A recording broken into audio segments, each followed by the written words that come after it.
இப்போ நம்ம பார்க்குற ரெண்டாவது ரொம்ப இம்பார்ட்டண்ட்டான ப்ராடக்ட் வந்து பார்த்தீங்கன்னா பேங்க் ஃபிக்ஸட் டெபாசிட். அந்த காலத்துலேருந்து இந்த காலத்துக்கு வரைக்கும் எல்லாரும் போடக்கூடிய ரொம்ப ஈஸியான ப்ராடக்ட்னு பார்த்தீங்கன்னா பேங்க் ஃபிக்ஸட் டெபாசிட். இதனுடைய ரிட்டர்ன் ஆன் இன்வெஸ்ட்மெண்ட் வந்து பார்த்தீங்கன்னா ஒரு லாங்கர் டியூரேஷனுக்கு ரேட் ஆஃப் இன்ட்ரெஸ்ட் வந்து ஒரு 7% 7.5% வரக்கூடிய வாய்ப்புகள் இருக்கு. இதே ஒரு சீனியர் சிட்டிசனாக இருந்ததுன்னா ஒரு 0.5% 0.4% கூட கிடைக்கக்கூடிய வாய்ப்புகள் இருக்கு. அதே மாதிரி நீங்க ஒரு பேங்க் எம்ப்ளாயியா இருக்கீங்க, நீங்க பேங்க்ல இருக்கிற எம்ப்ளாயி நீங்களே வந்து இன்வெஸ்ட் பண்றீங்கன்னா உங்களுக்கும் ஒரு எக்ஸ்ட்ரா இன்ட்ரெஸ்ட் கொடுக்கக்கூடிய அதே பேங்க்ல நீங்க போட்டீங்கன்னா உங்களுக்கு ஒரு எக்ஸ்ட்ரா வரும். ஸோ அதனால ரிட்டர்ன் ஆன் இன்வெஸ்ட்மெண்ட் கொஞ்சம் ஸ்லைட்டா கூட கிடைக்கும். லிக்விடிட்டி அப்படின்னு பாத்தீங்கன்னா கண்டிப்பா பேங்க் ஃபிக்ஸட் டெபாசிட்ல ஈஸியா நீங்க லிக்விடேட் பண்ணலாம். ஆனா உங்களுக்கு சார்ஜஸ் வரும். ஸோ ஃபார் எக்ஸாம்பிள் நான் வந்து ஒரு 2 வருஷத்துக்கு உள்ள ஃபிக்ஸட் டெபாசிட் போட்டு வச்சிருக்கேன். எனக்கு 6 மாசம் கழிச்சு எனக்கு இந்த பணம் வரணும் அப்படின்னு சொல்லி இந்த ப்ராடக்ட்டை நான் உடைக்கிறேன் அப்படின்னு சொல்லி சொன்னீங்கன்னா அவங்க என்ன பண்ணுவாங்கன்னா 6 மாசத்துக்குள்ள இன்ட்ரெஸ்ட் ரேட் 5% அப்படின்னா அந்த 5% மட்டும் தான் கொடுப்பாங்க. ஏர்லி பிரேக் இன் சார்ஜஸ் சொல்லி ஒரு 1% வேற மைனஸ் பண்ணுவாங்க.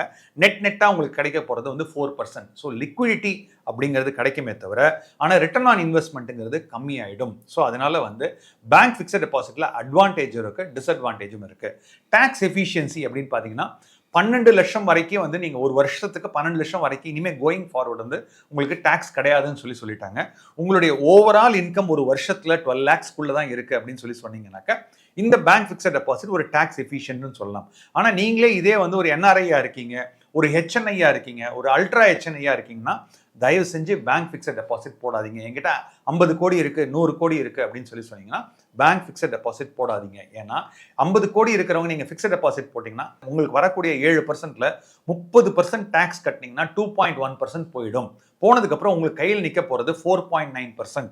உங்களுக்கு இருக்கிற இன்ஃப்ளேஷனே பார்த்தீங்கன்னா கிட்டத்தட்ட இன்ஃப்ளேஷனே வந்து ஒரு 6% இருக்குன்னு பார்த்தாலே உங்களுக்கு நெகட்டிவ் ரேட் ஆஃப் ரிட்டர்ன் RRRல பார்த்தீங்கன்னா நெகட்டிவ் ரேட் ஆஃப் ரிட்டர்ன் வருது. ஸோ அதனால தயவு செஞ்சு ஃபிக்ஸட் டெபாசிட் அப்படிங்கிறது ஒரு சேவிங்ஸ் இன்ஸ்ட்ருமெண்ட்டாக ஒரு ஷார்ட் டேர்ம் நீட்ஸுக்கு மட்டும் பண்ணுங்களே தவிர இது ஒரு லாங் டேர்ம்காக பண்ணாதீங்க. இதுக்கு ஏதாவது அல்டர்னேட்டிவ் இருக்கா அப்படிங்கிறத பின்னாடி பார்க்கலாம். ஜென்ரலாக எல்லாரும் என்ன சொல்லுவாங்கன்னா சப்ஸ்கிரைப் பண்ணுங்க, ஷேர் பண்ணுங்கன்னு சொல்லுவாங்க. நான் எக்ஸ்ட்ரா ஒன்று சொல்கிறேன். இந்த பர்டிகுலர் சேனலில் நிறைய பிளேலிஸ்ட் இருக்கு. அந்த பிளேலிஸ்ட்டில் உங்களுக்கு எக்கச்சக்கமான ஒரு யூஸ்ஃபுல்லான டிப்ஸ் கிடைக்கும். இப்போ ஏஜ் வைஸ் இன்வெஸ்டிங் பார்க்கணும், இல்லைனா நீங்கள் ஒரு ஐடி ப்ரொஃபஷனல் அதை பற்றி பார்க்கணுன்னா உங்களுக்கு நிறைய வீடியோஸ் இருக்குது.